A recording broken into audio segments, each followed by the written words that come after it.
what's up, everybody? Welcome back to Big Things Kentucky. Coach Buell, what's going on with you? Have no fear. Big Things is here. I'm Coach Buell, my main man, Coach TB on assignment. Coach Truck, what's good, sir? Man, first up, continuing with our baseball and softball coverage, we caught up with Lexington Catholic senior pitcher and home run hitter, Isaac Millburn.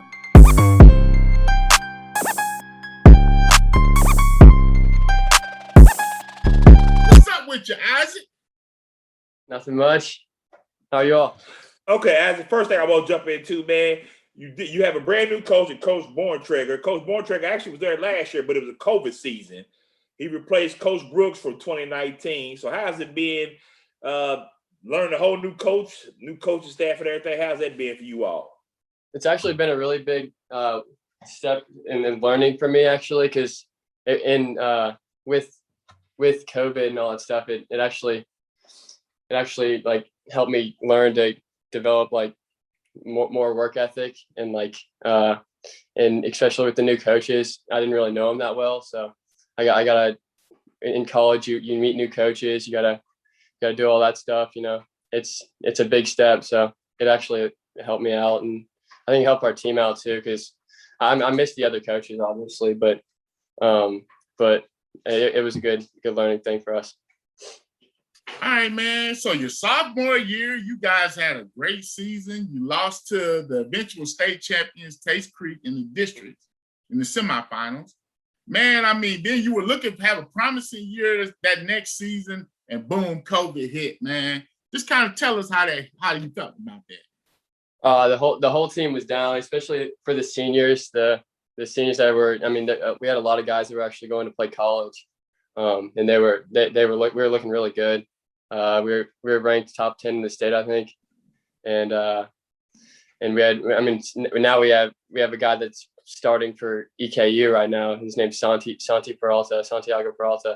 That's where I'm going, obviously, but he's doing really good up there. I mean, I wish we had a season where he could show his talent one more time. And we had Peyton Henry. We had a lot of good guys that could have stepped up for us, and it would have been really good. But so, as you said earlier, you've already committed to EKU. We'll be playing baseball there. Are you looking to be a pitcher there as well? Yes, I'm gonna be pitching, and then I'm gonna try to do a 2A where I play a little outfield and first base. That's what I do at Catholic. So and maybe hit a little. I mean, hitting's the best part of. I mean, not the best part of baseball, but it's a really good part of baseball. I hate to give up, Now you leading the team in home runs, so you kind of went with an ERA of about 1.5, man. You kind of winning your own games for yourself, man. Tell us how it is being this beast, man. Nah, it's definitely a team. It's a team sport. Baseball is huge for your team. Your guys make plays for you. You gotta. I mean, being a pitcher. I mean, at the beginning of the season, it was a little rough for the guys. I mean, I had to get on them a little bit because they make a few errors here and there. But I mean, they've learned. They got a lot better. I think with the seniors have led us to become a lot better of a team, and I think we're gonna be solid here coming up the home stretch. As Coach Truck said, you've been doing your thing on the defensive side, being a pitcher. Offense, currently, you're leading the team in home runs. You got 63 at-bats. You got 17 hits, 24 RBIs, 6 home runs, and 13 runs batted in. So, man, you powerful at that plate. You powerful at that plate. Which side of the ball you like being on better? I mean, I love pitching. I love just the game of baseball. I mean, the one thing, if I could change anything in baseball, is if the pitcher could pitch every single game. I mean, you can't pitch every game. It's tough being a pitcher, but whenever you're a hitter, you get to hit every game. But I think being a pitcher is probably my favorite part, because it's probably my best. But it's about your history in baseball. Like, when did you start? How did you start? And did you play any other sports? Yeah, I played basketball growing up with my brother. I started playing baseball around when I was like 8. I mean, I have 5 siblings. I got a brother that's 30 something, and he played baseball whenever I was really young. My brother, he was a senior when I was a freshman at Catholic. We were both on varsity, and he's always been there for me. I've been at his games doing all that stuff. So I've been around baseball my whole life, basically. Man, so very athletic family there. So Isaac, man, who else do you lean on this team to help get you all over the hump? I think Colston Perry is probably one of our other biggest leaders. Me and him are kind of getting the guys situated for the district matchups and all that stuff. JD Woodall is actually he's a senior leader too. But we got 9 seniors, so they got us, honestly. And as you guys wind down the season, getting ready for districts, what are you guys gonna have to do to get your place in the regional tournament? I think it's just if we come together as a team, we don't, I don't know, sometimes we make silly errors. I think we've had games where we've shown that we can make all the plays. We make great plays. Some games we have some games that are rough. I'm not gonna lie, but I think if we keep it's been getting better. So hopefully if we keep it up and make all the plays we can, I think we'll be good. Throw strikes. A lot of guys on our team have trouble throwing strikes, but I think they've been getting better at it too. They got to work on it, but I think we'll be good. Now, last season you didn't have a baseball season. What did you do to prepare yourself for this season? I have like a set of keys to this Southeast Babe Ruth. I live right up the street from it. It's like a cage and like a field and stuff. I actually went up there with my brother, who's in college now. I went there about every day, and we went and go hit in the cage and get on the field, hit on the field, throw a long toss, do all that stuff. In the off season, and until it got a little cold, I guess we couldn't go up there, but it really helped me out. I'm not gonna lie. Yeah. Did you also do travel baseball as well? Yeah, I played. What was it? KBC this past summer. I played there for like 3 years or so, and then I did Express 2 years before that. But yeah, we went down to Georgia. I played some in the fall. I played for this Met scout team. They were pretty good. But yeah, that's what I've been doing. Who are some of your favorite baseball players, and who do you try to model your game after? I love watching baseball. I love the Reds. I'm a big Reds fan. I love Trevor Bauer. He was a good one until he got traded, obviously. But I don't know. Sonny Gray's a good one for the Reds. All the big pitchers. I watch Tyler Glass now. I love learning from pitchers, watching like videos on like mechanics and all that stuff. All right, now this might not make the show, but I gotta ask, what's your favorite pitch? What's your go-to pitch when you got them batted 3-2? You stare them down. What are you hitting them with? If Coach Truck's up there, it ain't gonna take much. But you got Coach Truck up there, you can just roll it across the plate. But what's your pitch to get this man out of the way? Well, sometime actually this past the LCA game we were playing, and I was up there. I was like, I gotta throw a fastball here because if I don't throw a fastball, I feel kind of soft, you know. I'm like, I gotta gas him up right here, and then my catcher's always trying to get me to do the right thing. So he was like, my curveball is my best pitch probably to get a hitter out, obviously, but he called the curveball and I was shaking him off and he wouldn't give it to me, so I had to throw the curveball and I got him out of it. But yeah. Hold up, man. You ain't one of them pitches out. You be like, no. Shake it off every no. You got Yeah. Ain't nothing wrong with it, man. Ain't nothing wrong with it. Wish you the best of luck at EKU, man. Keep doing big things. Congratulations on your graduation, man. Appreciate it. Just keep doing what you're doing, man. Thank you. Hey, man, good luck to you, Isaac, man. Have a great rest of the season and good luck in college. Yes, sir. Appreciate it. Yes, sir. Man, great interview with Isaac Millburn. Coach, you take he's a little nervous, man, but great interview. Tell the love the young man had for the game of baseball. He's already committed to EKU, looking for a big career there at EKU for this young man. Yes, sir. Looking for big things for him. It's unfortunate that they didn't get his junior year where it was probably going to be the best team. But, things happen, but it's good to see these kids bouncing back. Next up, Coach, we get to speak to high school sports extraordinaire, my guy, Jared Peck. as he talks about baseball, softball, and a little bit of everything else coaching high school sports here in Kentucky. Here's our interview with Jared Peck.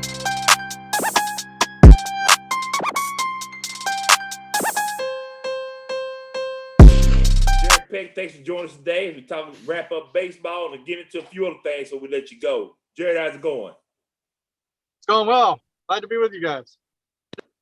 Man, I know with this COVID season, school's out, and we still got quite a bit of sports left, man. They mashed everything. We've got a month to go. We got a month to go. What is going on? I'm never getting out of here. I'm never getting out of here. Good thing it's fun. That is true. Now, here we are. We're getting ready to come to baseball, our districts, tournaments and everything winding down. Just looking at, the 11th region in our little area in baseball, is Douglas the team to beat, man? I don't know if Douglas is the team to beat. They're a really good team. I mean, Douglas doesn't quite have the pitching that some of the other teams that they have to contend with do. I mean, I think LCA has got the pitchers to line up there. Even Sayre has got, they've got a number one. In the 11th region, Douglas is going to be hard to stop because of their hitting lineup, and Thomas Howard is their number one on the mound, and he hits a little bit too. I think Madison Central you can't count Madison Central out of anything ever. Lafayette is sneaky good. Micah Cowan gets a lot done, and it's just it's going to be difficult to I can't predict. I mean, Lafayette, Douglas, LCA. I mean, Lexington Catholic's got anybody can beat anybody. I haven't even mentioned Henry Clay and their tradition. Anybody can beat anybody on a given day. And when you get to a one-game series, the start, it just depends on how they line up their big guy and what day are they going to play their number one pitcher on the mound. Do they take for granted maybe an early round game, and then somebody comes up and bites them? That's the thing with baseball, is everybody's got a good number one. Do you have a good number two, number three, number four pitcher? Because as you get into the third and fourth day of the playoffs, that's when you start getting worn out. All right, man. On the ladies' side, softball, Lafayette. Is that the team to beat? Or you see anybody else contending with them? Well, Lexington Catholic. Well, since Lexington Catholic Lexington Catholic beat them twice. It's Lafayette and Lexington Catholic, and I really like Frederick Douglass too. It's another one of those any given day kind of situations.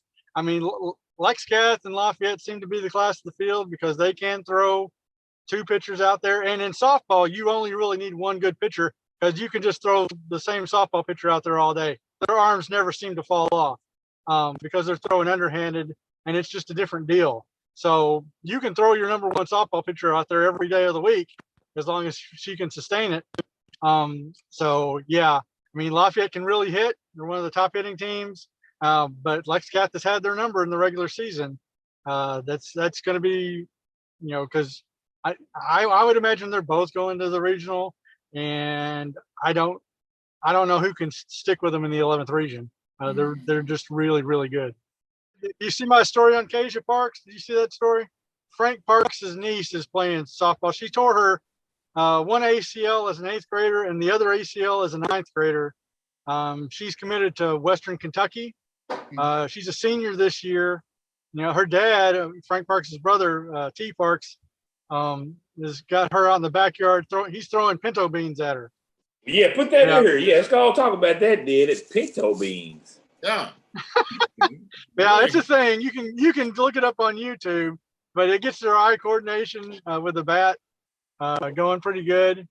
And she hit 411 last year, and last time I checked, she was hitting 500 this year, and she hit a grand slam against Bryan Station. So I guess it works. Yeah, man, now we've also, in this whole COVID deal, we got a new coach at Dunbar. D1 scholarships is rolling in. Man, it seems like the Lexington area is on fire right now, sports-wise. You've been pretty busy, huh? Did you know that the tennis regional is going on this week? Yes. everything is going. I mean, I talked to Coach Garvin on Saturday. I wasn't able to make his press conference, but he just seems like a really down to earth guy, and I think he'll do well. And he seems like he really excited about that job. He seems genuinely, and he should be excited because that Yes, team he is should. loaded. And Hey, he used to Jared. ask me about who's still good around here. It's like Madison Central's still pretty good. You don't have to worry about them. Hey, Jared, I do want to remind everybody that I did say, Dunbar was my dark horse. And I predicted all this greatness for them because we win and we ride. And I just want to put that out there. Coach B. Same old song. Well, Same old song. if you didn't pick every dark horse and then claim the one that came in, I'd believe you. Man, let me ask you a question. Did that job come open? Did that surprise you a lot? Was that something big? Well, I mean, yeah, it's surprising given that when he came back, but his reasoning for it what he told me is like, well, he didn't leave the cupboard bare. He didn't want to go out next year, basically. Next year he was going to have a really good team. And then they would kind of, losing Tim Hall and they wouldn't lose Spalding. He's still a sophomore. But, he wanted to leave it like on an upswing. So whoever took it over next wouldn't have to deal with the problems of rebuilding. And I don't think they're going to have to deal with the problems of rebuilding there because that's the thing. And it just seemed like a job opportunity for him. And he'd coached 33 years. I mean, how long is coaching? He's won a state title. He's a coach to Mr. Basketball. What else can he do? So it seemed like going out the way he went out, region semifinalist, I guess, with a really good team. I mean, they had a chance to pull that out. That's a pretty good way to go. He's had a great career. There's no taking that away from him. And he went out with them feeling like they could win it next year. So he left Dunbar in really good shape, and that's going to go for his legacy too. So, Jared, man, I got to go to somebody deeply close to my heart, my North Side team, my Branches Defenders. A lot of changes going on over there. A new ladies coach, a new men's coach. Why did those two jobs come over? I think Coach Hammond is doing a pretty good job there rebuilding that program. What made that come open? But does his son graduate? I think he's got another year, son, right? No, I think Bubby did graduate. I think he is graduating. Yeah. I think Bubby's gone, and I think that's as far as that explanation goes. I think maybe Bubby's gone and it's time to go. So that might have been all there was to it there. I mean, this was a really hard year to get through, and it was hard for Bryant Station. They had a lot of COVID issues, a lot of stops and starts, and I don't. But it seemed like with his son graduating, that generally happens. I mean, we have a lot of dads coaching around in a lot of sports. There are two dads in softball. Their dads in baseball, and sometimes when the kids grow out, it's like, okay, it's somebody else's turn. Getting Coach Ligon, that's a find right there, man. He's been out of the game a couple of years. He's going to be hungry again, and that dude can flat coach. There's no question about that. I mean, they had fired him at Bryan Station before, and all the people wanted him back, and they got him back within a week and a half. So nobody remembers that because it's decades ago now. But I mean, he is a really, really good coach, and took them. They were ranked. Bryan Station was ranked number 1 when they had him. So that's exciting for them. He seems to like that challenge. With the girls coach, she's been around for a little while. She was Douglas assistant, Bryan Station assistant. She was a star player at Bryan Station, so she's got that cred going for her. That's exciting times at Bryan Station. They're doing a lot right over there. And that's looking sharp too. The new scoreboards in the gym. The money's starting to flow into that campus. It's kind of they rebuilt the campus several years ago, but now you're starting to see it in the athletic departments. You got new weight room for the football team and everybody else. Lots of new stuff going on. It's very exciting stuff over at Bryan Station. Now, do you attribute, we've seen a lot of the schools, like Tate's Creek is getting rebuilt. We've seen a lot of new weight rooms and facilities and stuff. Do you feel like the success of the Douglas programs have kind of pushed everybody else, forward as far as athletics here in Lexington? I think the Fayette County tax base helps a lot. And I think that their commitment to athletics, even though, people criticize the Fayette County School District for how the middle school system is and how the split feeders happen. And that kind of hurts us competitive wise in basketball, hurts us in football. But they're throwing money in it. I mean, they're putting the tax dollars into the programs, new turf, new stadiums, new schools. I mean, the school is, that's H Creek School. I don't know if you've been back there. I mean, that's going to be nice, and they're going to be able to play baseball and softball on those fields next spring before the school even opens. They'll have the baseball and softball facilities going. So you can't knock how they're investing in the facilities for the kids to have the facilities for the kids. And it seems like there's not too many complaints you can have about the coaching. The coaching's pretty good. Now, I don't know if these hires are made before we had about the last time we had you on. What is your take about the big hires from GRC and Madison Central, bringing two legendary coaches from Eastern Kentucky to Central Kentucky? How big are those? I think it's a big step up in class for the GRC coach. His name is escaping me right now. Who's got that? Help me. Jericho. Jericho. Yeah, Coach Jericho. Joe Jericho. Yeah, yeah. I think stepping up in class. I mean, he's got to feel like a kid in the candy store coming from Paintsville to basically, the Starship Enterprise at GRC with all those facilities and the turf and the field house. It's like, Coach Jericho is really stepped up, but there's also going to be expectations there. I mean, we talked to Coach Lucas last year. He felt like he had a really good team. He should have been the favorite coming in that district. And then Bryan Station woke up, and then Bryan Station was all of a sudden running that district. And then George Rogers Clark didn't have that good a year. It didn't work out that way. But I mean, talk about a team with all the advantages. George Rogers Clark, one county school, you're able to build from middle school on up because everybody's going to the county school. It's like that's the ideal scenario. If you're going to compete in Class 6A at a level below, everybody knows the Louisville schools there, but there's room there to be competitive below the level of the Louisville schools and win region championships and get to those games where maybe you get a shot. Then the best case scenario to compete that way is to have one school with everybody feeding into it and being able to coach the same system from elementary to middle to high school and have those kids coming up knowing what's expected of them the whole way. And in Clark County, that's what you can do. The high school coach can run those middle school programs or get those middle school programs going in the same direction. That's the way to be. And he didn't have that at Paintsville because there are two schools down there to deal with. So he's got it all his own way. At Madison Central, different deal. But the knock on Madison Central is, that's the basketball school. That's the basketball school. He's got to overcome that. And the way you overcome that is bring a whole ton of credit with you. And that's what he has. He has plenty of credibility. So we'll see where that gets. Where are you off to next, Jared? I got to cover tennis this week. But region tennis is we'll have a region tennis champion this week. Boys, girls, individual team, all that stuff. Probably going to write a baseball story about Kentucky baseball commits we've got around here. We got Thomas Howard as a sophomore as a baseball commit. Jackson Davis is committed to Louisville baseball out of LCA. You got Julius Sears committed to Kentucky out of Douglas. You got, in Danville, they've got a Kentucky commit and they've got a Louisville commit.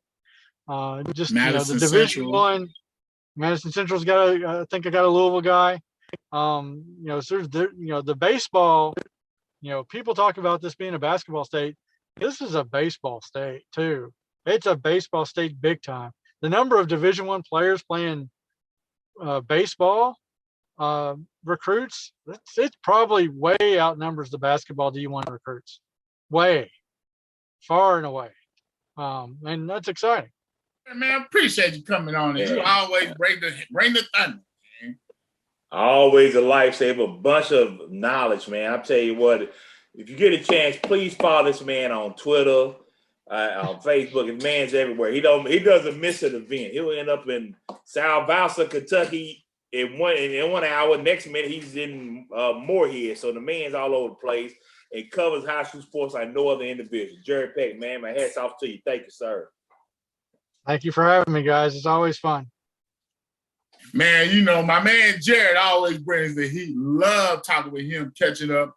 We wasn't even up on the tennis stuff, man. But good luck to all those people competing. Great conversation. Always great conversation with Jared Peck, man. Coach, always. Coach, man, before we close out, make sure you check out our Sunday conversations with local coaches around the area. We said this Sunday before Knox Coach Wes Arnold, coach. And he talks about missing a season and the difficulties of coaching at a school that's ran by the government, I guess. Yep, DOD school, Department of Defense. Hey, a great interview with him. Check that out Sunday. Coach, man, make sure y'all subscribe, share, follow, and like all our videos. Find us on all social media. Coach, we got to put together our gift pack for our 1,000 subscribers since we hit it already. We work on that soon, and we'll do I'm trying to talk Coach into doing a live drawing, Coach. What we think? We're going to do a live drawing for this. We're going to set a date. We'll have a date set next show, Coach. All right. As always, just to be a living donor. I'm Coach Beauty, my man, Coach Team on assignment. Coach Truck. Peace.